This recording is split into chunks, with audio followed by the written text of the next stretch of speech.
Então, Celi, bem-vinda mais uma vez à nossa casa. O microfone é todo seu aí, e o que a gente puder te ajudar, nós vamos te ajudando do lado de cá, tá bom? Quer que compartilhe já a tela? Você vai olhando que eu abri aqui o meu PowerPoint e eu acho melhor porque o importante é a mensagem, porque se eu ficar procurando aqui, eu vou me perder cada vez mais. E assim eu acho que dá para a gente ir. Até que apareceu aí. Mas será que. Mas se eu mudar daqui, não vai aparecer, né? Bom, podemos começar? Sim. Primeiro, eu quero dizer que fiquei super feliz de ver o Carlos.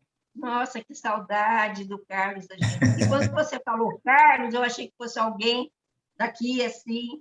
Então, o meu abraço, não só para o Carlos, mas para todo mundo, né? É uma alegria a gente estar reunido mais uma vez, virtualmente. E como a gente tem estudado naquele grupo o Céu e o Inferno, eu aproveitei e vou fazer hoje uma reflexão sobre um discurso de Kardec, que consta da Revista Espírita de 1868, que fala sobre se o Espiritismo é uma religião. É um assunto que nos interessa, né? E a gente, nada melhor do que ouvir o mestre. É um discurso longo, mas eu procurei tirar algumas partes. É muito difícil você tirar alguma coisa do texto de Kardec, porque ele é tão perfeito que às vezes a gente pensa que ele está reforçando só uma ideia, mas tem alguma outra coisinha lá importante para a gente pensar.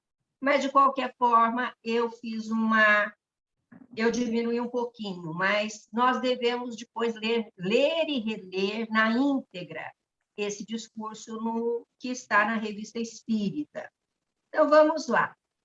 O primeiro quadro aí, se você quiser mudar, né, a tela, sabe, André? O discurso começa com uma citação evangélica. Onde quer que se encontrem 2 ou 3 pessoas reunidas em meu nome, aí estarei com elas. É uma citação de Mateus, no capítulo 18, versículo 20. E Kardec faz a pergunta: qual a utilidade de assim nos reunirmos num dia determinado? E ele dá uma resposta, como sempre, magistral. Jesus nos indica pelas palavras que referimos acima. Esta utilidade está no resultado produzido pela comunhão de pensamentos, que se estabelece entre pessoas reunidas com o mesmo objetivo. Comunhão de pensamentos. Compreendemos bem todo o alcance dessa expressão? Podemos mudar a tela. Seguramente, até esse dia, poucas pessoas dela tinham feito uma ideia completa. O Espiritismo, que nos explica tantas coisas pelas leis que revela, ainda vem explicar a causa e a força dessa situação do espírito. Comunhão de pensamento quer dizer pensamento comum, unidade de intenção, de vontade, de desejo, de aspiração. Ninguém pode desconhecer que o pensamento é uma força, mas uma força puramente moral e abstrata? Não. Do contrário, não se explicariam certos efeitos do pensamento, e ainda menos a comunhão de pensamento. Para compreendê-lo, é preciso conhecer as propriedades e a ação dos elementos que constituem nossa essência espiritual. E é o Espiritismo que nos ensina. O pensamento é o atributo característico do ser espiritual. Aqui a gente faz um parêntese. Para os materialistas, o pensamento é produto do cérebro.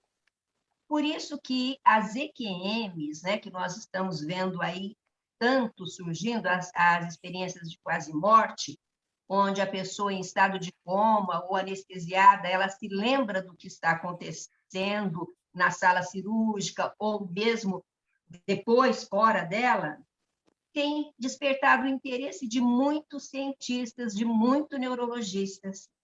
E agora, no meio desse ano, o Dr. Edson Amâncio, ele é neurocirurgião, ele atua nos maiores hospitais na capital do estado, e ele publicou um livro agora em junho, que é EQMs, Ciência, Mente e Cérebro, onde ele lança, né, uma penumbra assim, nessa concepção materialista.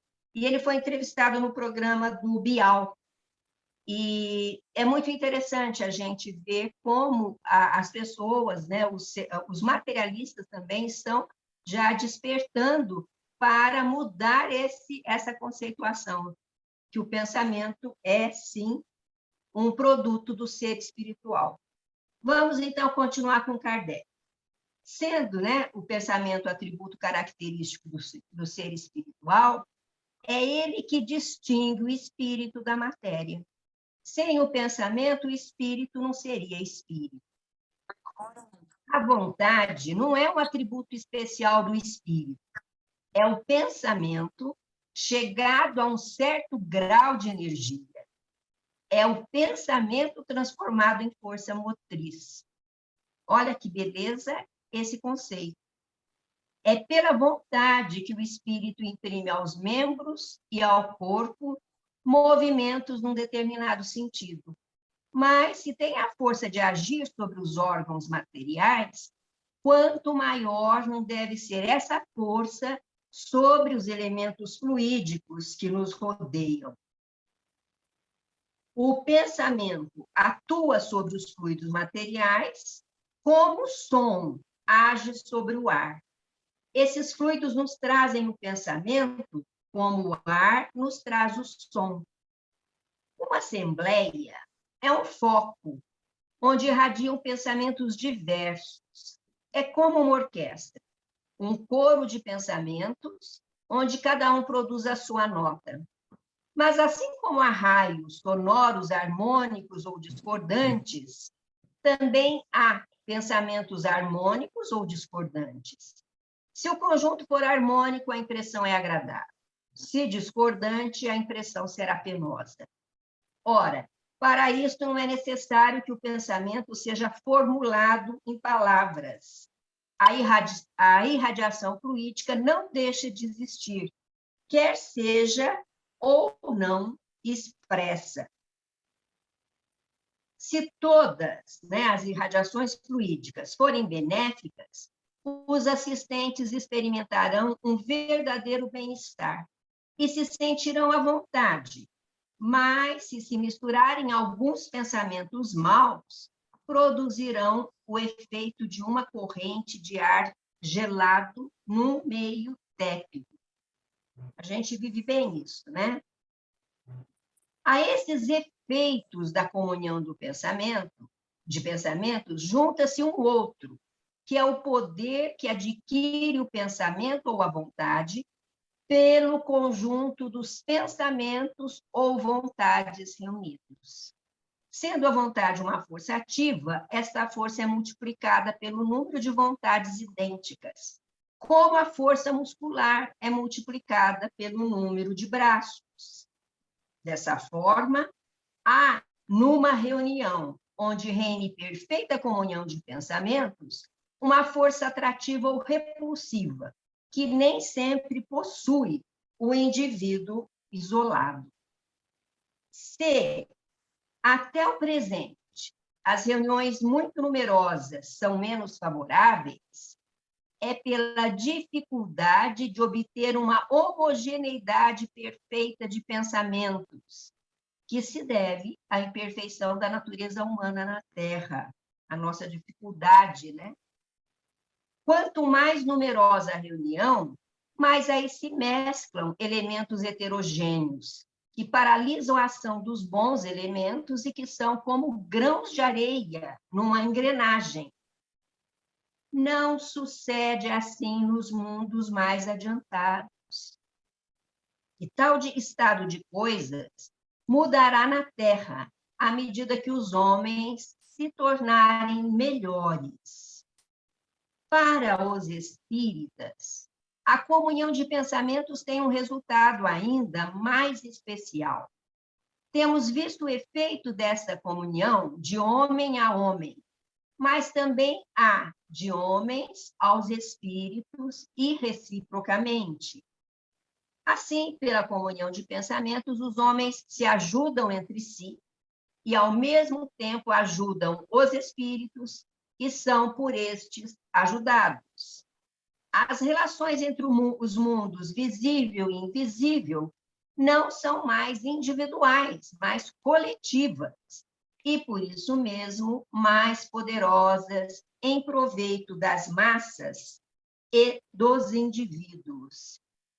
Numa palavra, estabelecem a solidariedade, que é a base da fraternidade. Cada qual trabalha para todos e não apenas para si. E trabalhando para todos, cada um aí encontra a sua parte. É o que o egoísmo não compreende.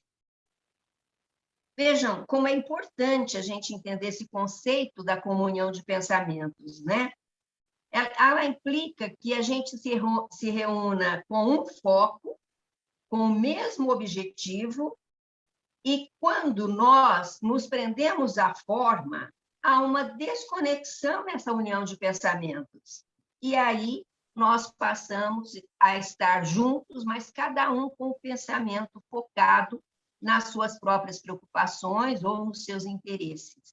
Então, é muito importante isso daqui para as nossas reuniões, inclusive, né? Para a gente refletir sobre a necessidade de estarmos focados quando estamos reunidos.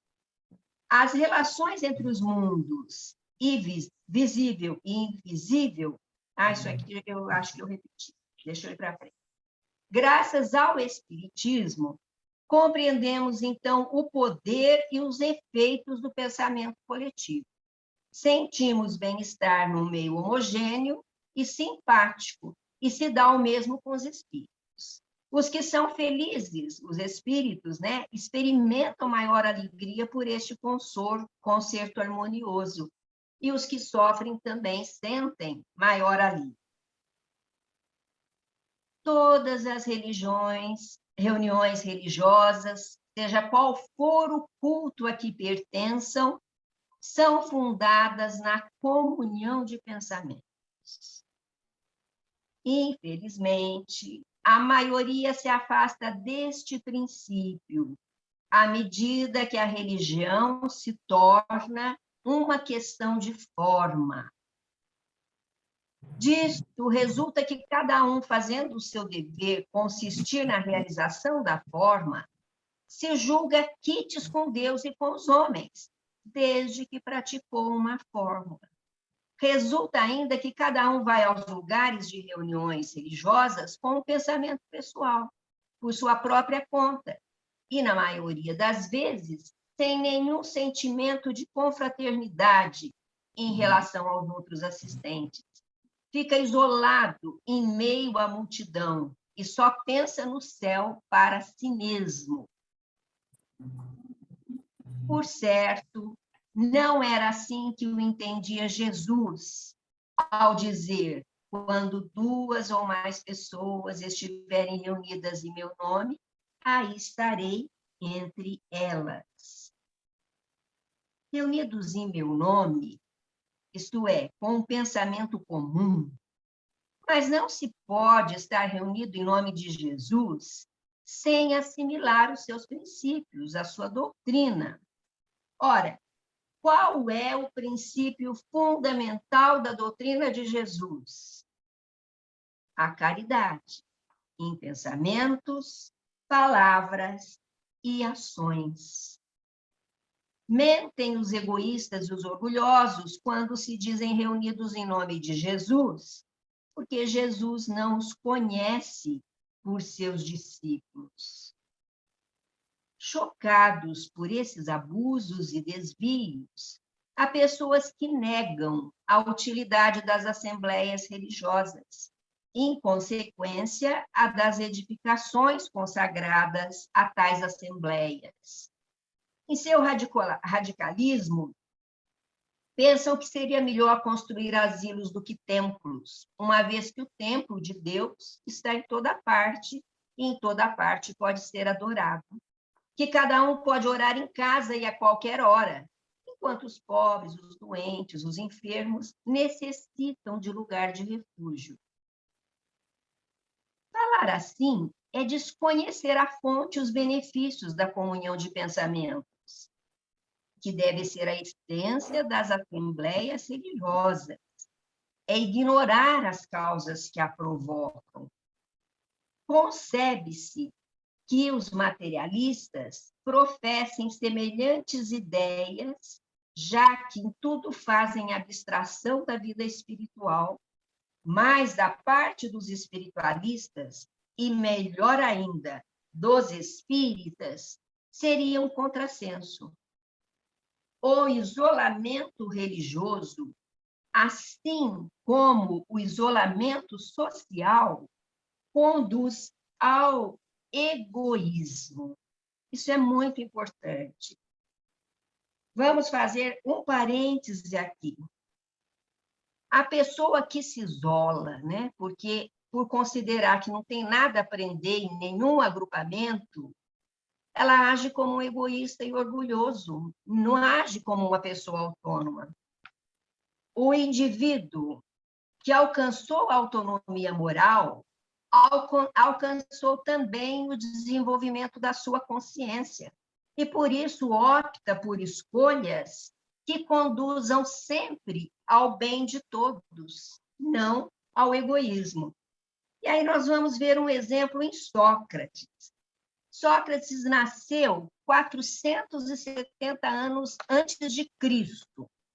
Ele viveu numa sociedade pagã e consta na introdução do Evangelho segundo o Espiritismo como um precursor da ideia cristã e do Espiritismo. Quando se fala em Sócrates, logo nós associamos com a frase "conhece-te a ti mesmo". Mas poucos sabem que essa frase não é dele. Ela está inscrita no pórtico do oráculo, de um oráculo de Delfos. Vejam, né?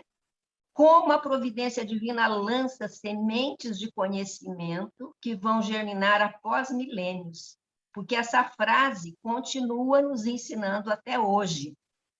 E Sócrates é um exemplo de autonomia. Ele foi condenado a beber cicuta por desviar a juventude da época. Mas como que ele agia? Fazendo perguntas. E, como sempre, as respostas eram erradas, eram respostas, às vezes, muito absurdas, por conta da ignorância da época.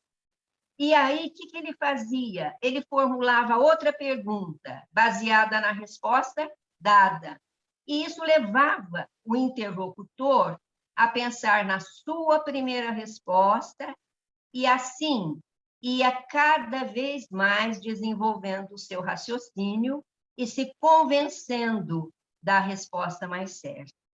É a famosa maiêutica socrática. Ao invés de se enclausurar na sua sabedoria, ele ajudava os jovens a pensar. É bom pensarmos nisso também. Vamos continuar com Kardec. Que alguns homens sejam bastante fortes por si mesmos, largamente dotados pelo coração, para que a sua fé e caridade não necessitem ser revigoradas no foco comum, é possível, mas não é assim com as massas, por lhes faltar um estimulante, sem o qual poderiam se deixar levar pela indiferença. Além disso, qual o homem que poderá dizer-se bastante esclarecido para nada ter a aprender, no tocante aos seus interesses futuros, bastante perfeito para abrir mão dos conselhos da vida presente, será sempre capaz de instruir-se por si mesmo? Não. A maioria necessita de ensinamentos diretos em matéria de religião e de moral, como em matéria de ciência. Se as assembleias religiosas, falo em geral, sem aludir a nenhum culto, muitas vezes se têm afastado do seu objetivo primitivo principal, que é a comunhão fraterna do pensamento, se o ensino ali ministrado nem sempre tem acompanhado o movimento progressivo da humanidade, é que os homens não progridem todos ao mesmo tempo. O que não fazem num período, fazem em outro, à proporção que se esclarecem. Compreendem que o que era bom numa época, em relação ao grau de civilização, torna-se insuficiente numa etapa mais avançada e restabelecem o nível. Sabemos que o Espiritismo é a grande alavanca do progresso em todas as coisas. Marca uma era de renovação. Saibamos, pois, esperar, não exigindo de uma época mais do que ela pode dar. Como as plantas, é preciso que as ideias amadureçam para que seus frutos sejam colhidos. Saibamos, além disso, fazer as necessárias concessões às épocas de transição, porque na natureza nada se opera de maneira brusca e instantânea. Está vendo? Isso ele falou, parece que nós estamos vivendo, né, essa época de transição, e nós queremos que as coisas mudem, né, rapidamente, e é preciso a gente ir com bom senso. Aí Kardec vai falar sobre a palavra religião. E aí ele vai procurar a origem. A palavra religião quer dizer laço. Uma religião, em sua acepção larga e verdadeira, é um laço que religa os homens numa comunhão de sentimentos, de princípios e de crenças.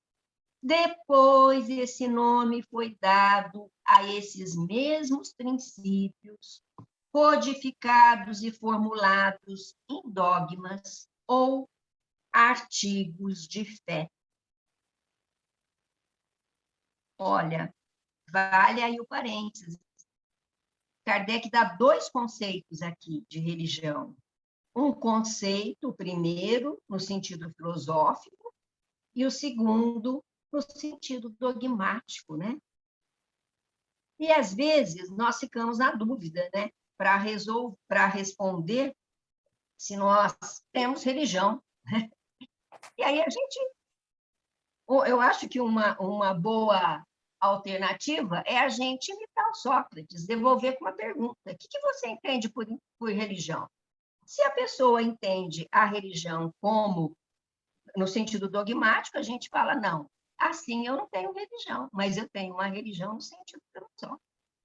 E nós podemos aí ajudar a esclarecer esse outro conceito, e na verdade é o conceito primeiro de religião, para que as pessoas entendam bem a diferença, né? Mas isso é só para a gente refletir. Continua Kardec assim, olha, o laço estabelecido por uma religião, seja qual for o seu objetivo, é, pois, essencialmente moral, que liga os corações, que identifica os pensamentos, as aspirações, e não somente o fato de compromissos materiais que se rompem à vontade, ou da realização de fórmulas que falam mais aos olhos do que ao espírito, né? Os rituais. Se é assim, perguntarão, então o espiritismo é uma religião? Kardec está perguntando. E ele mesmo responde, ora sim, sem dúvida, senhores. No sentido filosófico, o espiritismo é uma religião. E nós nos vangloriamos por isto, porque a doutrina que funda os vínculos da fraternidade, da comunhão de pensamentos, não sobre uma simples convenção, mas sobre bases mais sólidas, as próprias leis da natureza. E ele faz outra pergunta: por que, então, temos declarado que o Espiritismo não é uma religião? E ele responde: em razão de não haver senão uma palavra para exprimir duas ideias diferentes. Quer dizer, tem dois conceitos. E que, na opinião geral, a palavra religião é inseparável da de culto, porque desperta exclusivamente uma ideia de forma que o Espiritismo não tem. Porque, para a maioria das pessoas, religião está ligado aí com os rituais, com os dogmas, e na doutrina espírita não tem nada disso. As reuniões espíritas podem, pois, ser feitas religiosamente, isto é, com o recolhimento e o respeito, que comporta a natureza grave dos assuntos de que se ocupa. Pode-se mesmo, na ocasião, aí fazer preces, que em vez de serem ditas em particular, são ditas em comum, sem que por isso sejam tomadas por assembleias religiosas, naquele sentido teológico, né? Não se pense que isso seja um jogo de palavras. A nuance é perfeitamente clara. E a aparente confusão não provém senão da falta de uma palavra para cada ideia. Ele continua: qual é, pois, o laço que deve existir entre os espíritas? O que nos faz, né, nos considerarmos unidos pela religião no sentido filosófico? Nós não estamos unidos por nenhum contrato material, por nenhuma prática obrigatória. Qual o sentimento no qual se deve confundir todos os pensamentos? É um sentimento todo moral, todo espiritual, todo humanitário, o da caridade para com todos, ou, em outras palavras, o amor do próximo, que compreende os vivos e os mortos, pois sabemos que os mortos sempre fazem parte da humanidade. A caridade é a alma do Espiritismo. Ela resume todos os deveres do homem para consigo mesmo e para os seus semelhantes. Razão por que se pode dizer que não há verdadeiro espírita sem caridade. Mas a caridade é ainda uma dessas palavras de sentido múltiplo, cujo inteiro alcance deve ser bem compreendido. É o homem, né? As nossas limitações. Kardec diz o seguinte: o campo da caridade é muito vasto, compreende duas grandes divisões, que, em falta de termos especiais, podem designar-se pelas expressões caridade beneficente e caridade benevolente. Compreende-se facilmente a primeira, que é naturalmente proporcional aos recursos materiais de que se dispõe. Mas a segunda está ao alcance de todos, do mais pobre como do mais rico, e também é a mais difícil. Isso eu que estou dizendo. Se a beneficência é forçosamente limitada, nada além da vontade poderia estabelecer limites à benevolência. E o que é preciso, então, para praticar a caridade benevolente? Amar ao próximo como a si mesmo. Ora, se amar ao próximo tanto quanto a si, agir-se-á para com outrem como se quereria que os outros agissem para conosco. Não se quererá nem se fará mal a ninguém, porque não quereríamos que nolo fizessem. Amar ao próximo é, pois, abjurar todo sentimento de ódio, de animosidade, de rancor, de inveja, de ciúme, de vingança. Numa palavra, todo desejo e todo pensamento de prejudicar. Mas não é só isso. É perdoar aos inimigos e retribuir o mal com o bem. É ser indulgente para as imperfeições de seus semelhantes e não procurar o argueiro no olho do vizinho, quando não se vê a trave no seu. É esconder ou desculpar as faltas alheias, em vez de se comprazer em pô-las em relevo, por espírito de maledicência. É ainda não se fazer valer à custa dos outros, não procurar esmagar ninguém sob o peso da sua superioridade, não desprezar ninguém pelo orgulho. Eis a verdadeira caridade benevolente. A caridade prática é a caridade do verdadeiro espírita como do verdadeiro cristão. Quantas coisas haveria a dizer sobre este assunto? Que belas instruções não nos dão os espíritos incessantemente. O bem atrai o bem e a proteção dos espíritos bons. O mal atrai o mal e abre a porta à malevolência dos maus. Assim, de um lado, ganho assegurado, do outro, perda certa. Cada um, em virtude do seu livre-arbítrio, pode escolher a sorte que quer correr, mas não poderá queixar-se, senão de si mesmo, pelas consequências de sua escolha. Crer num Deus todo-poderoso, soberanamente justo e bom. Crer na alma e em sua imortalidade. Na pré-existência da alma como única justificação do presente. Na pluralidade das existências como meio de expiação, de reparação e de adiantamento intelectual e moral. Na perfectibilidade dos seres mais imperfeitos. Na felicidade crescente com a perfeição.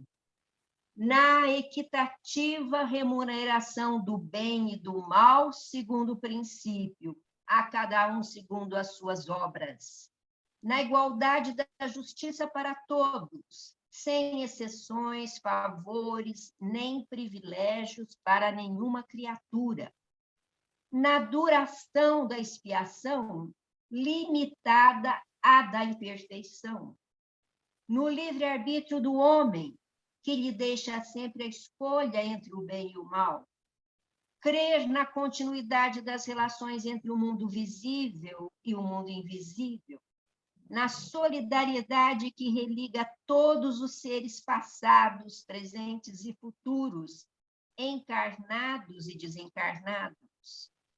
Considerar a vida terrestre como transitória e uma das fases da vida do espírito, que é eterno.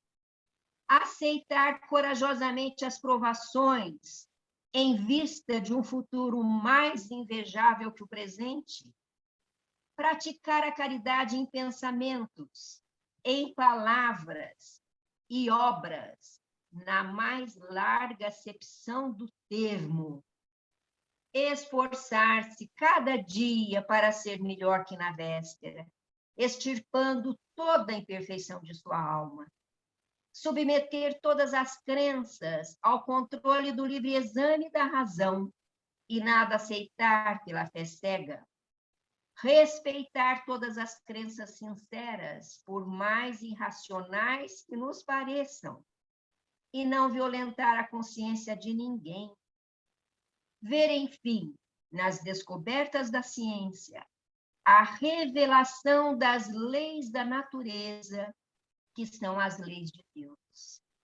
Eis o credo, a religião do Espiritismo, religião que pode conciliar-se com todos os cultos, isto é, com todas as maneiras de adorar a Deus.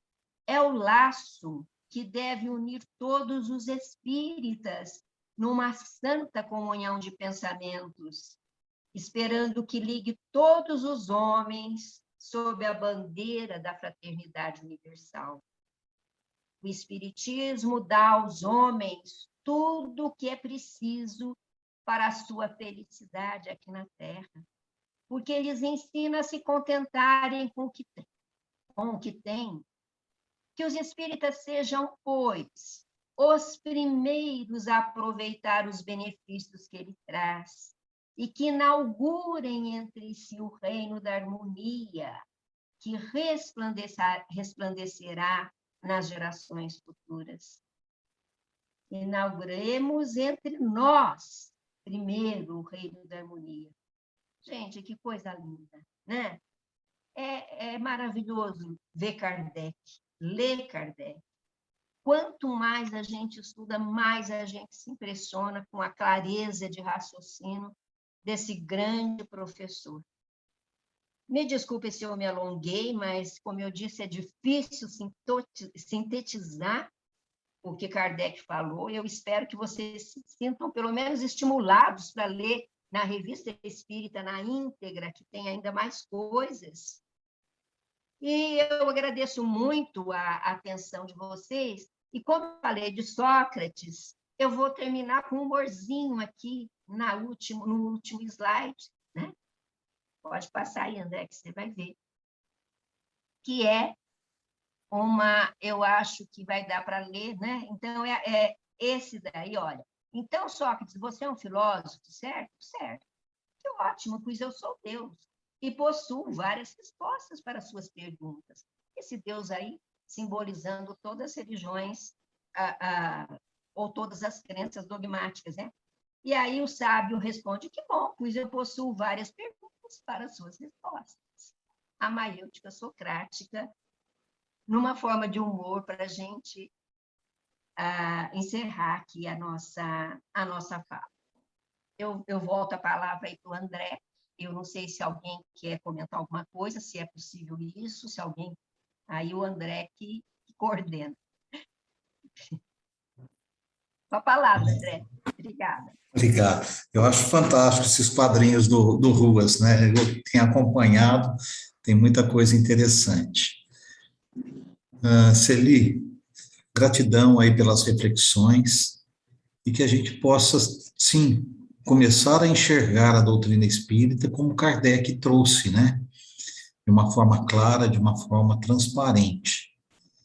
E a gente só vai conseguir isso lendo Kardec, estudando Kardec, buscando Kardec.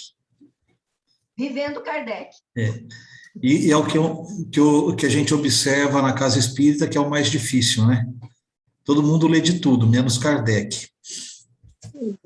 Porque Kardec implica numa mudança, né? A gente veste muito a carapuça. Celi, sem comentário, muito bom. Realmente, estudar Kardec é uma clareza enorme. Sem comentário.